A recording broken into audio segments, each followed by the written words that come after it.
Mari saudara kita masuk di dalam doa. Bapak, kami bersyukur, berterima kasih untuk Injil Kristus yang boleh telah dinyatakan bagi kami.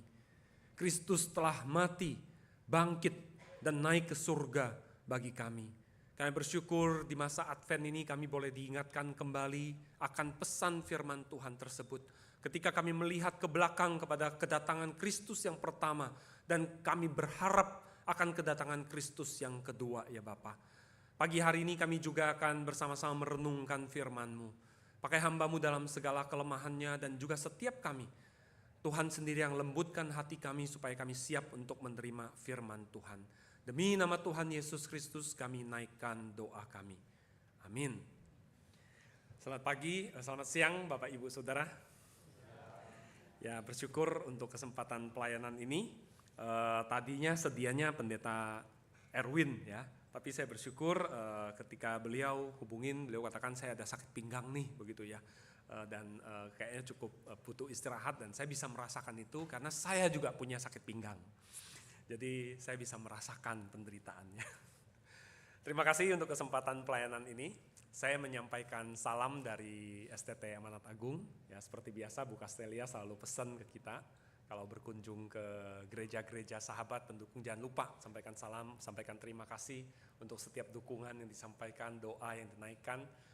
Belum lama ini STTA bahkan renovasi ruang ibadah, lalu kemudian ada meja makan kita yang sudah usianya seusia STT 28 tahun hampir.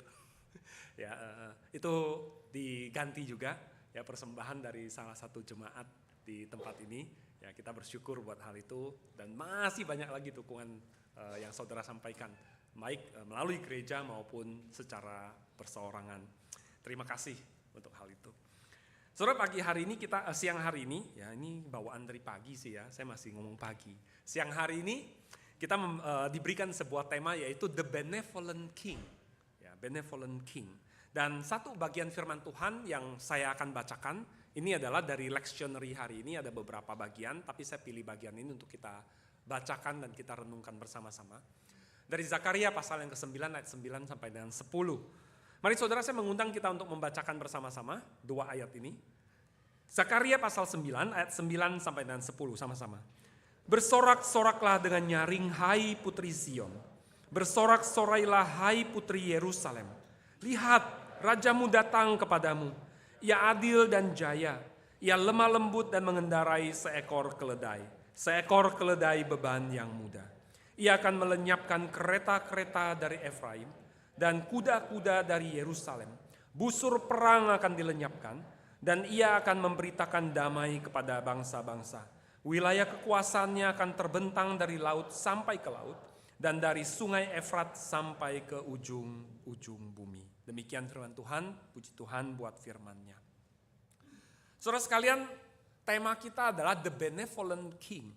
Ya, jadi ketika saya dapatkan tema ini, saya juga coba cek dulu, kira-kira saya cek kembali di kamus itu, kata ini tepatnya artinya apa, asalnya dari mana. Maka ini dari dua kata bahasa Latin yaitu bene dan vele. Ya, yang artinya adalah baik dan wish.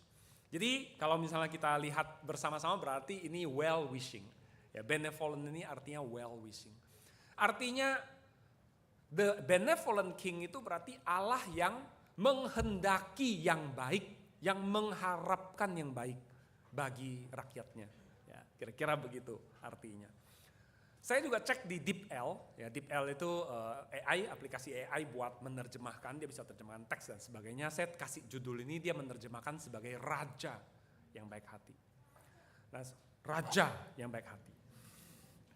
Nah, saudara tadi saya nggak tahu di sini ya, saya tadi masuk saya nggak terlalu memperhatikan.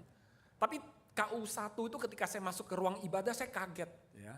Ada posternya The Benevolent King, lalu ada foto saya saudara. Gede lagi, begitu tangannya. Saya kaget. Kalau misalnya itu temanya adalah misalnya doa yang dijawab oleh Tuhan gitu. Oh, mungkin orang tahu ini pembicaranya itu tema. Ya. Tapi ketika foto saya ada di sana begini, lalu judulnya The Benevolent King, orang yang tidak mengerti akan berpikir sayalah raja itu. Tapi saya klarifikasi, saya bukan raja itu. Saudara, saya coba tanya ke Google Gemini, ya namanya ini Hari AI begitu kan. Saya tanya, kira-kira siapakah raja yang benevolent, yang dikenal benevolent selama ini? Maka di sana diberikan beberapa nama dan saya pilih 3 di antaranya. Ya mungkin kita harusnya pada kenal. Siapa ini? Ada yang tahu? Nggak tahu ya. Tadi di KU1 semua langsung nyahut.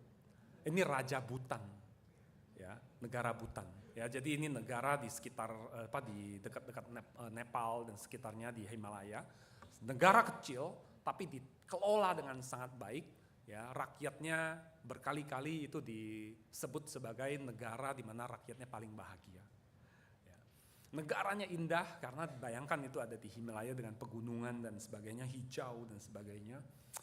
Dan untuk menjadi turis ke sana aja itu butuh izin, ya ada kuotanya soalnya. Jadi ada kuotanya, jadi gak gampang-gampang kita untuk datang. Nah saudara, raja yang berikutnya atau pemimpin berikutnya, lebih tepatnya ratu, ya siapa dia? Elizabeth kedua, ya Elizabeth kedua.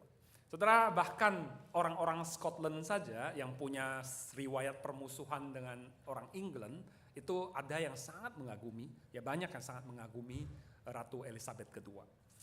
Lalu yang terakhir ini saudara harus tahu, ya nanti saudara harus sebut namanya, nanti boleh colek kiri kanan, tahu nggak? Kalau dia nggak tahu kita keluarkan dari ruang ibadah ini. Nah supaya kalau saudara nanti nggak tahu, buru-buru tanya duluan biar nggak ditanya dulu gitu ya. Jadi nggak ketahuan kalau nggak tahu. Tapi saudara pasti tahu. Siapa dia?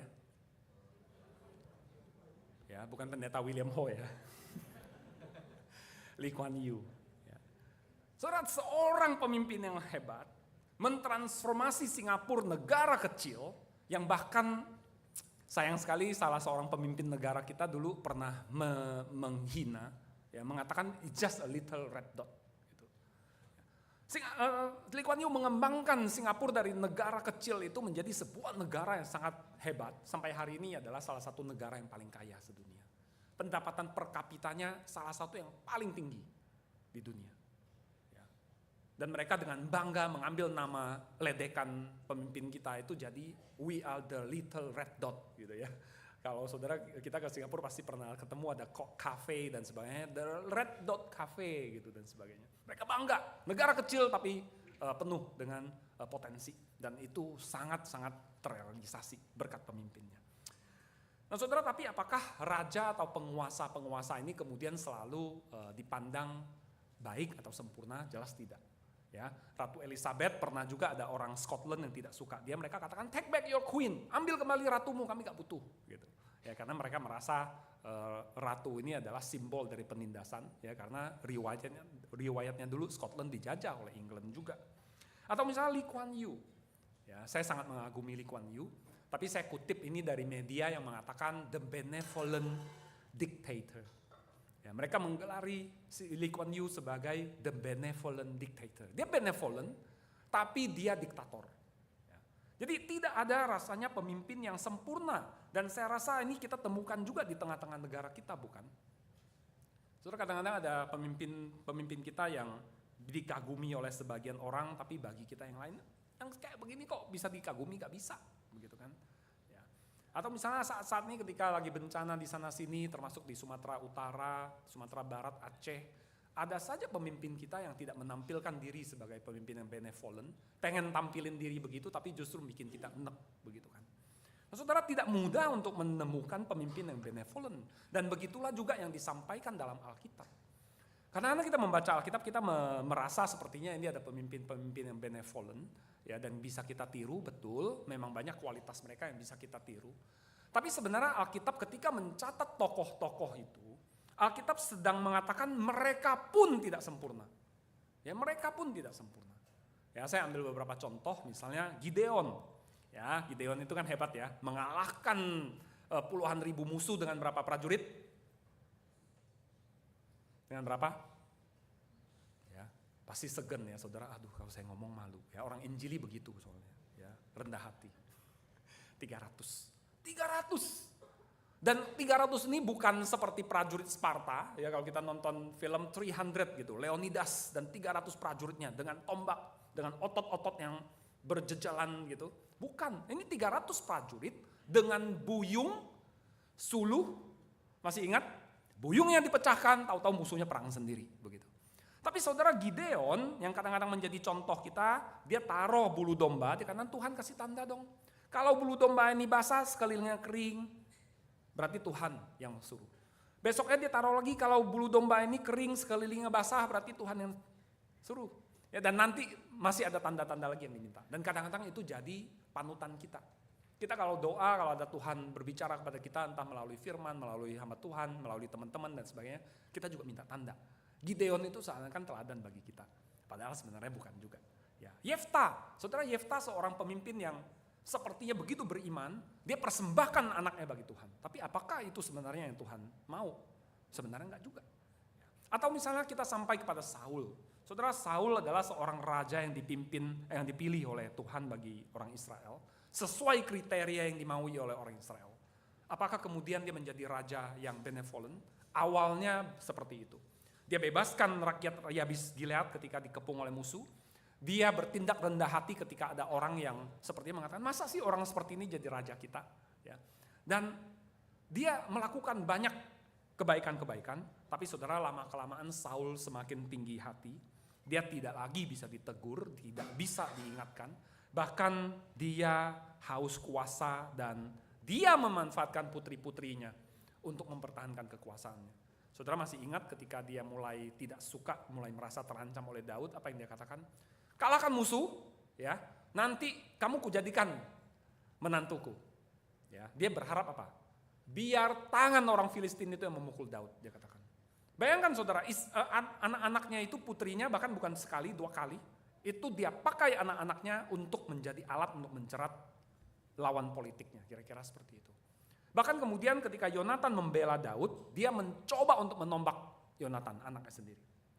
Saudara, kalau kita nonton film, biasanya para penjahat itu termasuk kisah nyata, di kisah nyata, para bos-bos kartel narkoba di Amerika Selatan dan sebagainya misalnya. Biasanya mereka masih melindungi keluarganya, iya kan? Sejahat-jahatnya orang bilang harimau, dia tidak makan anaknya. Ya walaupun di realitas singa makan anaknya gitu ya. Tapi saudara, ketika seorang Raja Saul, dia sudah korbankan putrinya sendiri. Dia korbankan anaknya sendiri. Yonatan itu kan mestinya supposed to be his crown prince gitu kan. Ini calon raja berikutnya, tapi bahkan dia ingin bunuh. Kalau dia sudah lakukan itu sama keluarganya sendiri, anak-anaknya sendiri, kira-kira siapa yang dia korbankan? Apakah rakyatnya masih ada harganya buat dia? Nggak ada, saudara. Saudara, tapi kita bersyukur bahwa di dalam Alkitab juga mencatat ada pemimpin-pemimpin seperti mungkin Raja Bhutan tadi, Raja Elizabeth, Lee Kuan Yew yang juga memperhatikan rakyatnya. Alkitab mencatat ada satu sosok yang agak berbeda, ya tetap tidak sempurna sekali lagi, tapi agak berbeda. Yaitu si gembala ini. Saudara tahu dia? Pasti tahu, ya, pasti tahu. Saudara, Daud mengawali kisahnya muncul di Alkitab itu sebagai satu sosok yang tidak dipandang. Dia tidak dipandang. Oh, tahu dari mana? Bayangkan, saudara lagi menjamu tamu terhormat di rumah, ada acara besar di rumah, tapi ada satu anak gak diundang. Samuel datang ke rumah, Samuel adalah nabi besar pada masa itu. Ya. Ketika Samuel datang ke rumah, Isai memanggil semua anak-anaknya datang, didandanin, ya, kelihatan gagah hebat, tapi ada satu anak dia tinggalkan di sana. Saudara, apa yang kita dapatkan dari kejadian ini? Dia gak dianggap penting untuk ikut dalam acara itu. Bisa gak Isai panggil orang lain, upah orang lain untuk jaga? Itu pasti bisa dan pasti dia punya orang upahan seperti itu. Tapi Daud dia tinggalkan di sana. Lalu ke dalam peristiwa lain ketika Daud diutus oleh ayahnya untuk membawa makanan bagi koko-kokonya dan juga prajurit-prajurit yang lain. Koko-kokonya juga nggak menganggap kehadiran di sana penting. Ngapain kamu di sini? Kenapa kamu tinggalkan kambing domba itu di sana? Ya, kamu di sini ngapain? Kamu cari sensasi aja begitu. Ya nggak dianggap juga, saudara. Tapi saudara, orang inilah yang kemudian Allah pimpin, walaupun sepertinya dia tidak terlalu diharapkan, dia tidak dipikirkan, ternyata dia dipilih oleh Allah. Kenapa? Nanti kita akan lihat. Tapi saudara, orang ini memang tidak sempurna. Tidak ada manusia yang sempurna, tidak ada pemimpin yang sempurna. Walaupun ada yang cukup baik, begitu baik bahkan, tapi tidak ada yang sempurna. Dan di dalam diri Daud kita menemukannya melalui kejatuhannya dengan Batsheba. Saudara, kalau saudara baca Alkitab, maka kisah Daud itu sebelum Batsheba, itu Alkitab mencatat kemuliaan Daud. Para pahlawan Daud. Hal yang baik yang dilakukan oleh Daud. Istana Daud, pegawai-pegawai Daud dan sebagainya. Tapi setelah peristiwa Batsheba itu, maka saudara mencatat pemberontakan Absalom. Dia dikutuki oleh Simei. Ya, sebelum pemberontakan Absalom itu anaknya, ya, Amnon meniduri anaknya yang lain. Lalu Absalom marah, Absalom bunuh Amnon. Lalu kemudian Absalom melarikan diri. Lalu kemudian Yoabnya melawan Daud juga. Ya, kemudian Absalom memberontak. Ya, dia terusir dari istananya dan sebagainya. Jatuh. Saudara, tapi memang kemudian Daud dicatat sebagai seorang yang berbeda. Itu alasan kenapa Allah memilih dia dan kenapa Allah tetap mempertahankan dia sebagai raja. Tidak seperti Saul misalnya. Hal yang dimiliki adalah bahwa Daud adalah seorang yang rendah hati. Saudara, ada ayat mengatakan barang siapa meninggikan diri dia akan direndahkan. Barang siapa merendahkan diri dia akan ditinggikan. Dan ini terjadi pada Daud. Ketika dia ditegur, dia merendahkan dirinya. Dia tidak membela diri, dia bersedia introspeksi, dia bertobat, ya, dan dia bahkan tidak menghakimi orang-orang yang kemudian menghakimi dia menyerahkan itu kepada Tuhan. Karena dia sadar dia telah berdosa. Saudara baca Mazmur 51, saudara akan mendapati bagaimana dia menyadari dosanya dan bagaimana dia merendahkan dirinya demikian rupa. Dan orang ini, penguasa yang inilah yang kemudian Allah tinggikan demikian rupa. Allah jadikan dia sebagai barometer bagi raja-raja Yehuda sesudahnya. Ya, saudara baca kisah raja-raja Yehuda, maka saudara akan selalu dapati dua komentar tentang raja-raja itu. Maka raja ini memerintah selama sekian tahun lamanya, gitu kan? Dan dia hidup seperti Daud, bapa leluhurnya. Atau namun dia tidak hidup seperti Daud bapa leluhurnya. Keluar seperti itu. Itu sebuah kehormatan yang besar. Daud dijadikan sebagai barometer dari seorang yang hidup seturut dengan kehendak Allah. Hal yang kedua, saudara, Allah meninggikan Daud dengan menjadikan dia bapa leluhur dari raja yang benevolent yang sesungguhnya. Allah siapkan Daud sebagai sebuah gambaran seorang pemimpin yang benevolent sesungguhnya. Kalau engkau ingin melihat kepada pemimpin yang benevolent, lihat nih Daud. Ya, dia memang masih ada jatuh, ada berdosa, tapi melihat dia, kamu akan membayangkan kira-kira ada seorang pemimpin yang benevolent. Ya, yang rendah hati. Kalau ini si rendah hati, dia berdosa, dia masih bisa rendah hati. Yang ini tidak berdosa dan dia rendah hati. Maka saudara, kita tiba di ayat yang kita baca tadi dalam Zakaria pasal yang ke-9 ayat 9. Di sana dikatakan bersorak-sorailah dengan nyaring hai putri Zion, bersorak-sorailah hai putri-putri Yerusalem. Lihat rajamu datang kepadamu, ia adil dan jaya, ia lemah lembut dan mengendarai seekor keledai beban yang mudah. Saudara ingat apa kalau baca ayat ini? Triumphal entry. Ya. Tuhan Yesus masuk ke kota Yerusalem naik keledai, ya. Minggu Palem kalau sekarang ini dalam kalender gereja. Saudara, bagian ini dicatat oleh keempat Injil sekaligus. Matius, Markus, Lukas, dan Yohanes. Ya, tidak selalu mereka mencatat peristiwa yang sama empat-empatnya. Ini dicatat keempat-empatnya. Dan ketika Tuhan Yesus masuk dengan keledai itu, orang-orang menghamparkan pakaian di jalan, potong dahan-dahan, ya, daun palem mereka gelar di jalan. Itu sambutan buat seorang raja. Nah saudara, dan mereka berseru, Hosana bagi anak Daud, diberkatilah dia yang datang dalam nama Tuhan, Hosana di tempat yang maha tinggi. Saudara, kita kembali ke ayat ini lagi. Ini sebenarnya bukan sebuah ayat yang sangat-sangat kena bagi banyak orang, sambutan untuk seorang raja. Saudara, kalau saudara ke negara-negara tertentu, Eropa khususnya ya, yang mereka yang sangat menghargai sejarah, maka saudara akan sering menemukan patung para pemimpin mereka. Ya. Patung para pemimpin mereka, raja-raja dulu, para pujangga dan sebagainya. Nah, ketika saudara lihat patung para pemimpin, para jenderal dan sebagainya, biasanya patung seperti apa yang saudara lihat? Pernah nggak saudara lihat ada patung raja naik keledai? Saya pengalaman jalan-jalan tidak banyak ya. Tapi saya pernah studi di Scotland setahun waktu itu, dan di sana mereka banyak banget patung ya, sampai disebut Athens of the West gitu, Athena, kota Athena di barat begitu. Patungnya banyak. Kalau para pujangga kadang-kadang digambarkan dia duduk di kursi, dia lagi baca, ya baca scroll dan sebagainya. Kalau para jenderal dan sebagainya, gambaran mereka seperti apa? Naik kuda. Naik kuda, jubah berkibaran, pedang di tangan, tampangnya garang. Ya. Gak pernah saudara lihat pemimpin naik keledai. Ya. Napoleon naik keledai, enggak saudara. Patung kuda, ya, perunggu gede, gagah. Ya, atau dia berdiri dan gagahnya tangan begini. Ya. Kalau lagi ulang tahun negara, parade militer. Prajurit-prajurit naik keledai. Enggak kan? Pakai tank.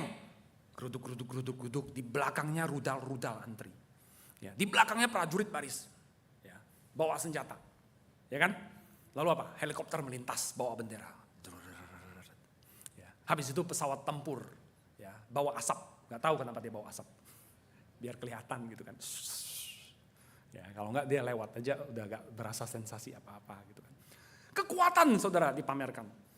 Ketika seorang raja diperkenalkan, kita kenal raja itu, kita bangga dengan raja itu ketika dia adalah raja yang kuat, yang perkasa.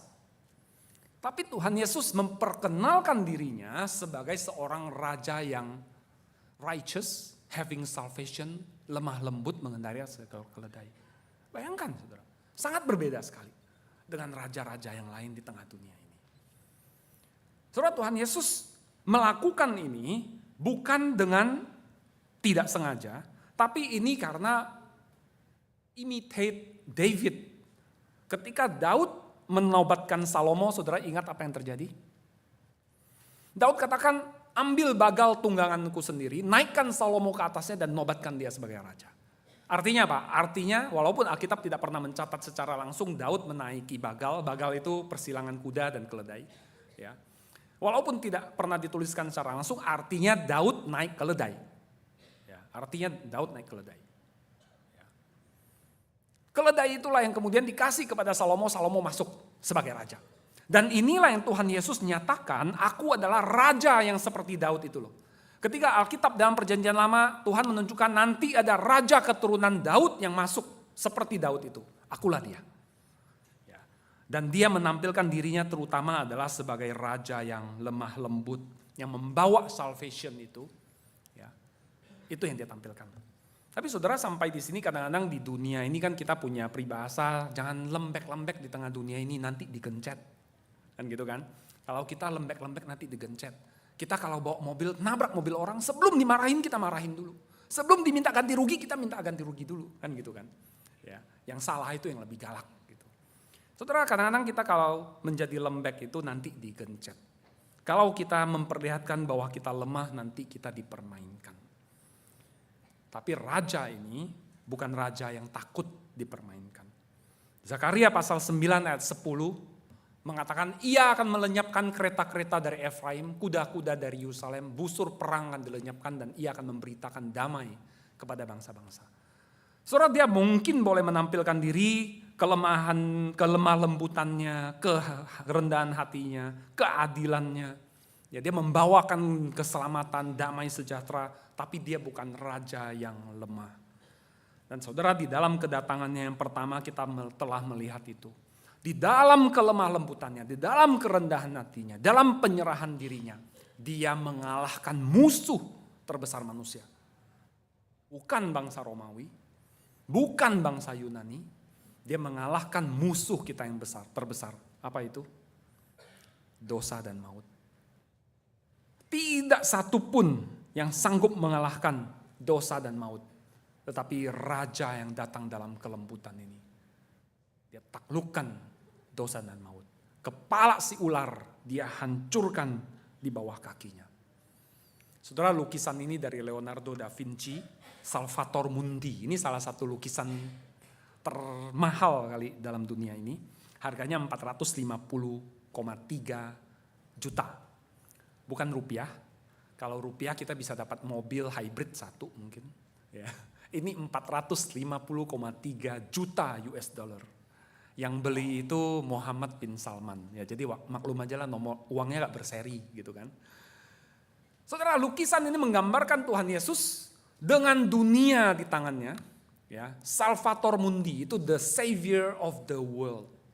Raja yang lembut ini, yang benevolent ini, dia juga adalah raja yang berkuasa atas dunia ini.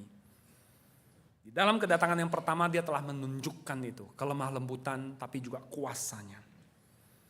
Setelah hari ini di tengah Advent kedua ini adalah momen untuk kita mengingat kembali kedatangannya yang pertama itu dan mengarahkan mata kita kepada kedatangannya yang kedua.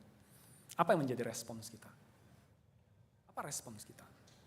Ada 3, saudara, yang saya ingin angkat bagi kita.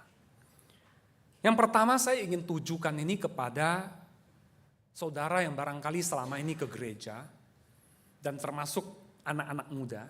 Ya, kadang-kadang anak-anak muda kita di tengah gereja itu ada satu buku mengatakan there's a danger of being raised in Christian family. Ya, ada bahaya tertentu bagi kita yang dibesarkan dalam keluarga Kristen. Kita bisa begitu terbiasa dengan gereja, kita bisa begitu terbiasa mendengarkan khotbah, baca Alkitab bahkan. Sehingga segala sesuatu itu jadi normal, menjadi biasa bagi kita. Kita tidak lagi melihat kejutan-kejutan yang Allah sampaikan. Kita tidak lagi melihat message-message yang luar biasa yang dinyatakan. Sehingga kemudian kita anggap semuanya biasa. Saudara, bagi kita yang mungkin udah lama kita bergereja atau saudara baru datang dan saudara belum memutuskan untuk menerima Yesus sebagai juru selamat, belum mengakui dia sebagai juru selamat, maka saya mengundang kita untuk accept him. Saudara, salah satu alasan paling populer orang menolak Yesus adalah mendapati bahwa orang seperti dia baik, ya dia adalah guru yang baik, dia adalah seorang nabi yang besar. Tapi masa sih ada raja seperti ini, ada Allah yang datang menghapus dosa dunia? Too good to be true. Too good to be true. Dan akhirnya mereka memutuskan untuk menolak Yesus. Ini satu argumen yang sangat populer untuk menolak Yesus.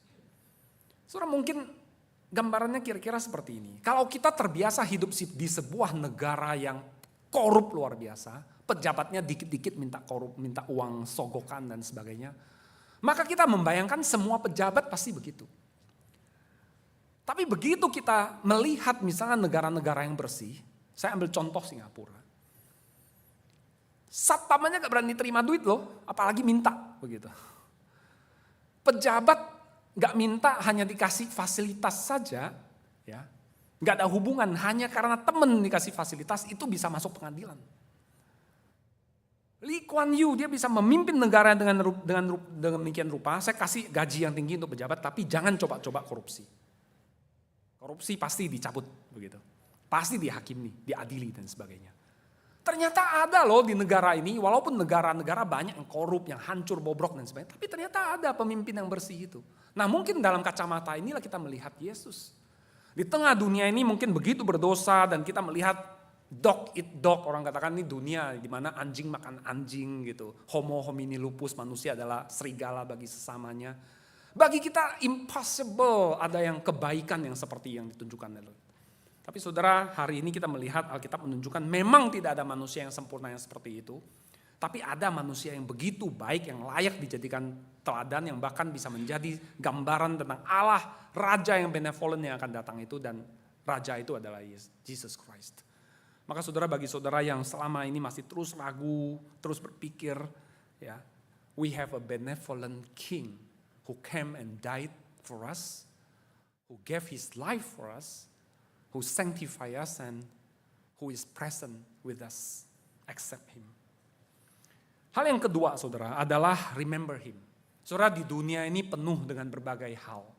Di dunia ini penuh dengan berbagai pencobaan, penderitaan, sakit penyakit, ya, ekonomi yang gonjang-ganjing demikian rupa. Let's remember him.